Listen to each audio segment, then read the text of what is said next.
Bitcoin se encuentra en subida libre desde hace varias semanas, pero están pasando cosas que sin duda pueden alterar el ciclo de mercado en el que nos encontramos, y esa posible alteración tiene fecha. En el vídeo de hoy voy a hacer un análisis de la última hora de Bitcoin, pero también haré un análisis del comportamiento del mercado en función del contexto en el que nos encontramos, tratando activos como el propio Bitcoin, SP500, la dominancia o el Russell 2000, para de este modo determinar qué podemos esperar en índices tradicionales y en criptomonedas de cara a los próximos meses.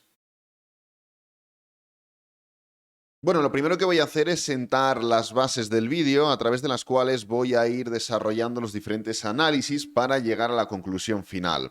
Y lo primero que quiero hacer es poner encima del gráfico de Bitcoin dos elementos diferentes. El elemento número uno es la dominancia de Bitcoin, la tenemos por aquí. Esto es la dominancia de Bitcoin en color naranja. Y el elemento número dos son los tipos de interés en Estados Unidos.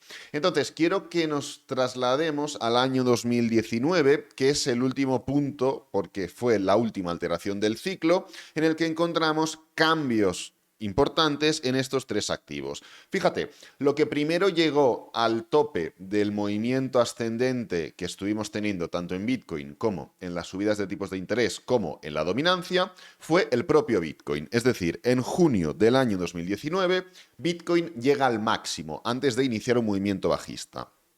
¿Qué sucede? Sucede que justamente después viene los tipos de interés en Estados Unidos en julio del mismo año y llega justamente al máximo. Es esta línea o es el primer movimiento a la baja, ¿no? Esta línea de color azul. Pero ¿qué es lo que sucede luego? Que llega la dominancia un mes más tarde, en septiembre, y también llega al máximo. Es decir, vemos cómo las subidas de tipos de interés, las subidas de Bitcoin y las subidas de la dominancia llegan en el orden de Bitcoin, tipos de interés y dominancia a los máximos antes de formar un movimiento a la baja. Bien, ¿qué es lo que tenemos actualmente? Tenemos claras subidas de Bitcoin, claras subidas de tipos de interés y clara subida de la dominancia. Teniendo en cuenta la misma regla de tres que vivimos en esta tesitura económica del año 2019, podríamos entender que lo primero que va a llegar al máximo de este movimiento antes de formar un movimiento correctivo mayor, más importante, y con esto no me refiero a un pequeño pullback, porque esto es propio de la acción del precio, no de una alteración subyacente al ciclo económico. Pues bien, podría ser el propio Bitcoin. Luego vendría el máximo o la primera reducción de tipos de interés en Estados Unidos y luego la dominancia de Bitcoin es el activo que llegaría al tope antes de iniciar ese movimiento a la baja, ¿no? ¿Tiene que pasar así al 100%? La respuesta es no. Y en Bitcoin realmente nos falta data, nos falta información porque es un activo pues relativamente nuevo, el cual no podemos pues sacar demasiadas conclusiones en ese sentido.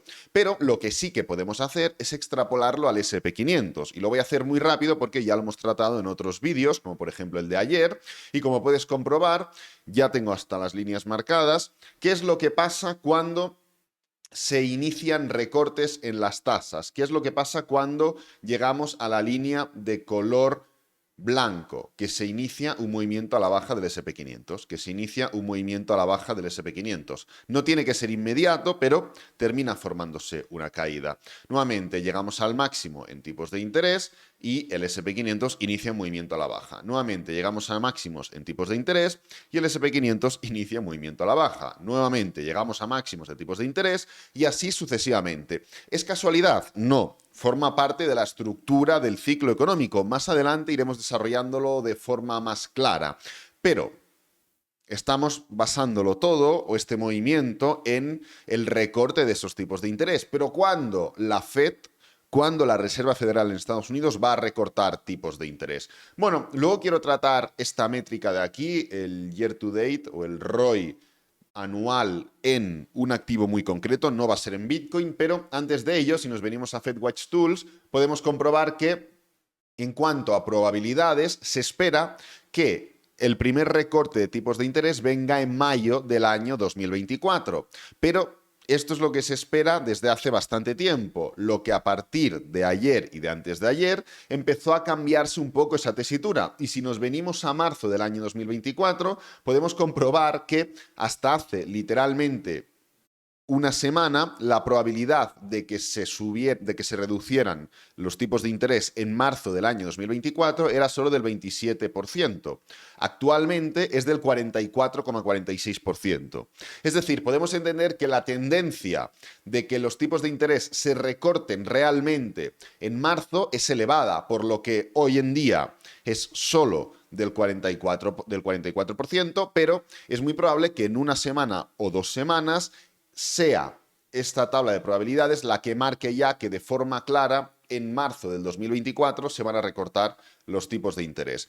E independientemente de lo que suceda, la teoría, porque esto es así, dice que cuando volvamos a una política monetaria más tranquila, ahora pues es un poquito más agresiva debido a las subidas de tipos de interés, es cuando los activos de más riesgo empiezan a subir. Cae de cajón porque son 3 conceptos económicos básicos, ¿no? Entonces, ¿qué es lo que podemos hacer? Oye, vamos a ver qué pasa o qué relación tienen los tipos de interés con el mercado de altcoins. Pues bien, mantenemos la línea de color azul de fondo, pero lo que voy a hacer es venirme por aquí, lista de seguimiento de criptomonedas, y poner Total 3. Total 3 es la capitalización de mercado total, excluyendo a Bitcoin y excluyendo a Ethereum. Y como puedes comprobar, en el momento en el que los tipos de interés están cayendo y se ponen a cero, tipos de interés a cero, ¿qué es lo que sucede? Sucede que se forma el gran rally alcista en altcoins.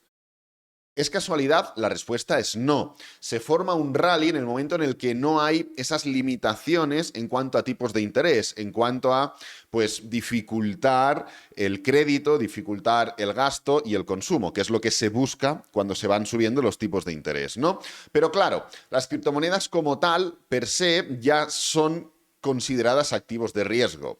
Es un activo, pues, dentro de todo el núcleo o el abanico de activos que tenemos, una criptomoneda pues repercute más riesgo, ¿no? Esto es así. Pero claro, también dentro de activos más tradicionales tenemos activos que suponen más riesgo que otros. Por ejemplo, entre el SP500 y el Russell 2000, ¿cuál activo genera más riesgo? El Russell 2000. Pues oye, vamos a ver qué pasa si ponemos o mantenemos estos tipos de interés, pero en vez de tener las altcoins, que ya se suponen un activo realmente de riesgo, lo que hacemos es poner el Russell 2000, que es un activo tradicional, pero que dentro del mercado en Estados Unidos genera más riesgo que el Dow Jones o el SP500, ¿no? Pues ponemos el RTY y fíjate, sucede literalmente lo mismo. Tipos de interés planos. Russell, pam, clara tendencia alcista. Tipos de interés cayendo, o sea, subiendo. Entonces el Russell empieza a llegar al final del mercado alcista y forma una caída. Nuevamente, tipos de interés planos. El Russell, pam, formando gran movimiento ascendente. Empiezan a subirse los tipos de interés. Pam, el Russell cayendo. Y no es casualidad, porque, oye, ¿qué genera más riesgo? ¿El Russell o el Nasdaq? Hombre, pues evidentemente el Russell. No es casualidad que el Russell esté aquí y en cambio el Nasdaq esté aquí.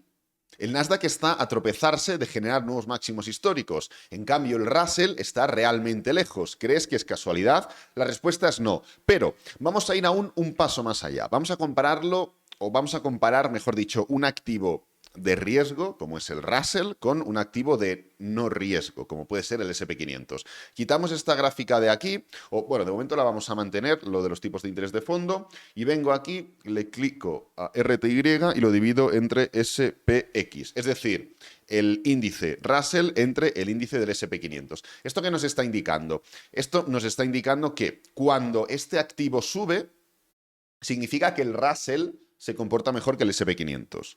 Cuando este activo cae, significa que el Russell se comporta peor que el SP500. Pues, ¿qué podemos comprobar? ¿Qué podemos o qué conclusiones podemos determinar? Podemos ver que el momento en el que el Russell toca suelo respecto al SP500 es el momento en el que los tipos de interés se ponen a cero. Cuando los tipos de interés están subiendo, el Russell se comporta peor que el SP500, por eso la gráfica cae. Pero cuando los tipos de interés se ponen a cero, ¿qué es lo que se comporta mejor? El Russell, por eso la gráfica sube. Y esto lo podemos ver constantemente. No siempre se cumple al milímetro, pero ¿qué sucede en este punto de aquí? Movimiento en el Russell o en Russell con SP500 un poquito estancado, varios meses horizontales, sí, subidas y caídas, pero en términos generales estancado, tipos de interés subiéndose, y en el momento en el que los tipos de interés llegan a cero, máximos y mínimos crecientes, el Russell comportándose peor. Y así sucesivamente. Cuando los tipos de interés están cayendo, ¿qué pasa con el Russell? Se comporta mejor. Cuando los tipos de interés están subiendo, ¿qué pasa con el Russell? Cae. Cuando los tipos de interés están cayendo, ¿qué pasa con el Russell? Sube. Y esto es así. No es capricho, no es casualidad, es simplemente la lógica. Si hay dificultades en la economía porque se están subiendo los tipos de interés para dificultar el gasto y, como he dicho, el consumo, el crédito y demás, tú no vas a invertir en activos de más riesgo. Pero en el momento en el que la política monetaria es más tranquila y tú tienes más margen, más ingreso, más estabilidad, oye, tú puedes arriesgar más, eso es evidente, con lo cual suben los activos de mayor riesgo. Y en este sentido, vamos a extrapolar todo esto al análisis de la última hora de Bitcoin. Es decir, quitamos los tipos de interés, vamos directamente a Bitcoin, analizaremos la última hora de Bitcoin, la acción del precio de Bitcoin y luego quiero tratar diferentes temas relacionados con Bitcoin, como por ejemplo, hasta dónde puede llegar Bitcoin, puede subir un poquito más, el tema de el year to date referente a, ya te hago spoiler, la dominancia, hablaremos de la dominancia, es decir, vamos a focalizarnos, ya hemos tratado pues lo que serían altcoins, hemos tratado lo que sería índices tradicionales, vamos a por Bitcoin y vamos a por la dominancia, que es el último elemento de esa ecuación inicial que hemos marcado, ¿no? Entonces, ¿qué es lo que estamos viendo en Bitcoin? Estamos viendo, pues, esas subidas tan claras, tan evidentes, y esa desaceleración también tan evidente en niveles de resistencia. Esta desaceleración no se está leyendo de forma correcta porque independientemente de que haya desaceleración en gráfico semanal, puede haber una estructura más clara en gráfico diario. Y sí, si unimos líneas nos da el patrón que tú quieras, pero ¿este patrón cumple las condiciones de un patrón de continuación? La respuesta es no, independientemente de lo que suceda. Y esto ya lo he tratado de forma más definida y detallada en otros vídeos, creo que de esta misma semana, ¿no?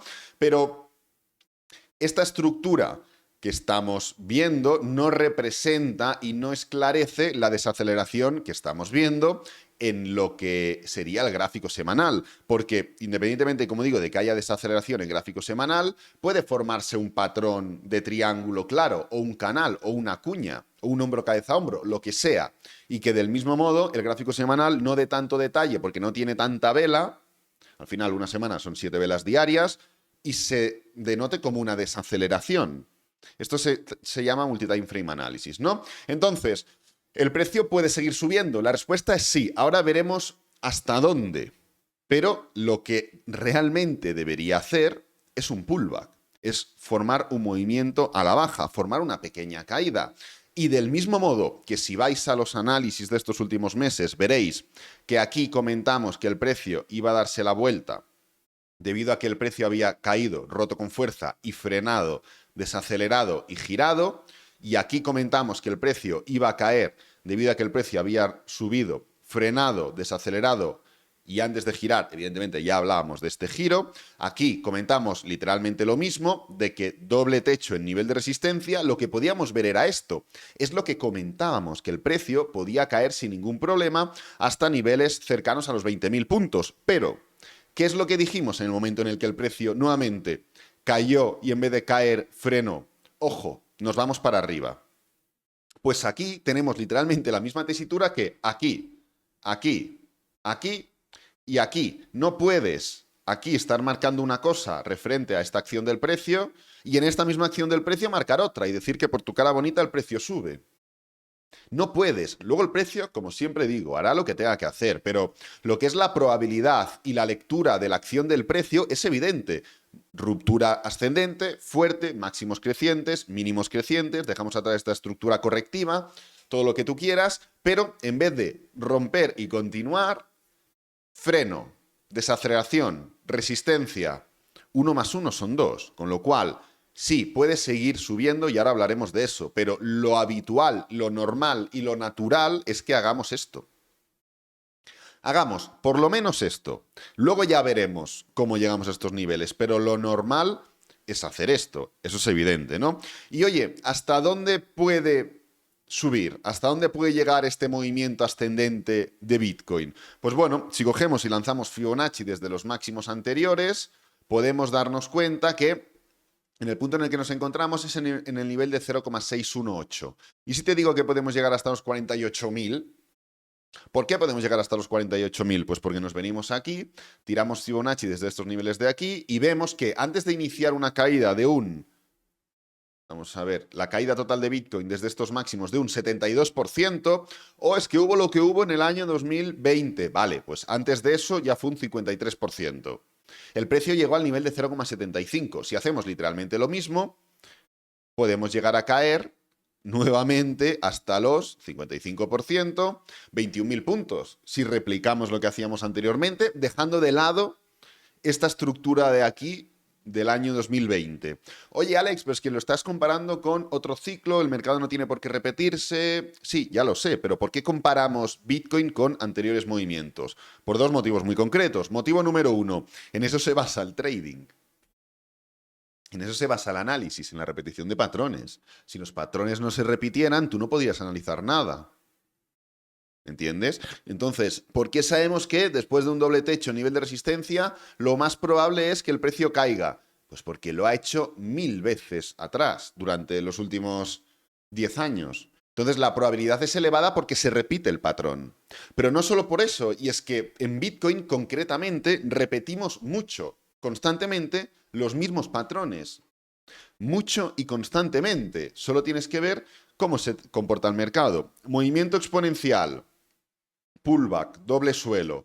¿Cuántos días hasta el halving? Unos 400 días. ¿Qué sucede a posteriori? Subida exponencial. Movimiento bajista, pullback, doble suelo. ¿Cuántos días hasta el halving? Vamos a mirar cuántos días hasta el halving. 322. Aquí 400, aquí 322. Luego, ¿qué tenemos? Subida exponencial. Mercado bajista, pullback, doble suelo o mínimo creciente. ¿Cuántos días hasta el halving? Vamos a volver a medirlo. Días hasta el halving. 500, 400, 300, 500. ¡Pam! Subida y movimiento exponencial. Mercado bajista, pullback. En este caso es una cuña. ¿Cuántos días hasta el halving desde el mínimo, nuevamente, del mercado bajista? Entendiendo que sea el mínimo, que pinta que sí, ¿no? 500. Es decir, dentro de una estructura temporal largoplacista, ya vemos que el mercado se repite constantemente. Sube con mucha fuerza, forma un pullback proporcional a modo de tendencia bajista, termina el pullback con una especie de doble suelo o patrón de reversión, tiene unos 400 días hasta el halving y luego vuelve a repetir. Y esto no lo tenemos que dar tanto por hecho, porque si tú coges lo que sería pues otro activo, por ejemplo, el SP500, ¿qué es lo que hace el SP500? Rápidamente. Verás que sí, dentro de los términos generales, tiene un comportamiento cíclico, por eso también lo podemos operar, evidentemente, pero no es lo mismo que el de Bitcoin.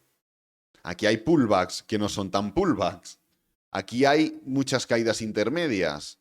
Es decir, sí, podemos operar y predecir en base a probabilidades por la repetición de patrones, pero es que además en Bitcoin esos patrones se repiten más. Y esto te puede dar aún más confianza. Y para analizar el último elemento, como comentaba, de la combinación o comparación inicial que hemos hecho, la dominancia, podemos asegurar que técnicamente va a seguir subiendo, técnicamente hablando. No sé si puede venir un contexto de mercado diferente que cambie de repente lo que es la dominancia, pero en cuanto a la estructura técnica, seguimos haciendo máximos y mínimos crecientes. Impulso. Tenemos la clara tendencia alcista, impulso, pullback, impulso, pullback, impulso, pullback, impulso, pullback, impulso. Estamos ahora, pues sí, en un pullback. Pues bueno, pues perfecto. Del mismo modo que hemos hecho tantos otros pullbacks, pues ahora estamos en un pullback, pero seguimos dentro de esa estructura claramente alcista y podemos esperar que el precio vaya a seguir subiendo, porque no nos ha dado ni nos está dando ningún motivo para pensar. Ten en cuenta que dentro de toda esta estructura ascendente de la dominancia, hubo una época intermedia en la que hicimos un gran patrón correctivo de triángulo, que se alargó durante meses, Aquí no hemos llegado ni a eso. ¿Podríamos formar un movimiento mucho más desarrollado? Pues claro que podríamos formarlo, pero esto no implicaría una alteración en la tendencia. La alteración en la tendencia significaría que la dominancia de Bitcoin pase del 53% a literalmente el 47%, por debajo del 50%, un 11% abajo de caída. Esto es lo que implicaría una alteración. Y vamos a analizar el ROI de la dominancia. Métricas, dominancia sin monedas estables, activo, Bitcoin. Aplicamos y vamos a tener en cuenta la dominancia del año 2023, es decir, la actual, la del año 2019 y la del año 2015. Dominancia de los 3 últimos años pre-halving. Justamente nos encontramos por encima de la del año 2015 y por debajo de la del año 2019. Estamos literalmente en medio. ¿Podemos seguir tendiendo al alza poquito a poco, como pasó en el año 2015? Sí. ¿O podemos romper claramente los máximos en los que nos encontramos actualmente, como en el año 2019? Pero aún mejor, ¿por qué no hacemos una... Vamos a buscar... Ay, perdón. Vamos a buscar o vamos a poner un promedio entre el año 2015 y 2019. Ponemos este promedio y vamos a ver en qué punto nos encontramos ahora respecto al año 2023. Pues bien, estamos literalmente formando el mismo pullback que se formó en el promedio de la dominancia del año 2015 y 2019. Pullback que terminó finalizando y arrancando con fuerza, rompiendo el claro máximo anterior en la etapa final del año. Con lo cual, técnicamente hablando, sí. Métricamente hablando, también. Podemos esperar que la dominancia siga subiendo. Y esto no es una altcoin season ni historias de estas raras. Una sesión o una etapa de mercado donde las altcoins triunfan es esto. Un crash absoluto de la dominancia. Que en un periodo concreto determinado forme un pequeño pullback no significa nada. Es simplemente la estructura y la acción del precio natural de cualquier activo. Esto es una altcoin season, esto es una altcoin season, el crash de la dominancia. Y sí, lo más probable es que la dominancia no llegue a los máximos del 72%, es que se quede sobre el 60%, incluso un poquito menos. Es normal ir haciendo máximos decrecientes, igual que el dólar. Si ponemos DXY, también, en términos generales, 3 meses tiende a hacer máximos decrecientes, porque es una moneda condenada al fracaso, entre comillas. Y la dominancia no es que esté condenada al fracaso, pero sí que está condenada a disminuir, sí que está condenada a reducirse, simplemente porque el ecosistema avanza, las altcoins mejoran, las criptomonedas ganan más confianza, las criptomonedas se asientan más en el mercado, se aprende de los errores. Con lo cual, el ecosistema está destinado a repartirse. ¿Y habrá periodos donde la dominancia siga creciendo respecto a las altcoins? Obvio, la de Bitcoin, obvio, pero porque así es el ciclo de mercado. Pero, en mi opinión, siempre marcando un máximo menor, porque cada vez habrá más proyectos que no vengan a sustituir a Bitcoin, o sí, no lo sé, imagino que no, pero sí que vengan para quedarse, sí que vengan para ayudar a el día a día, por así decirlo. Así que nada, voy a dejar este vídeo por aquí, espero que te haya gustado, que te haya servido, que es lo importante. Si es así, dale me gusta, suscríbete, compártelo con amigos, con la familia y nos vemos en el próximo vídeo. Adiós.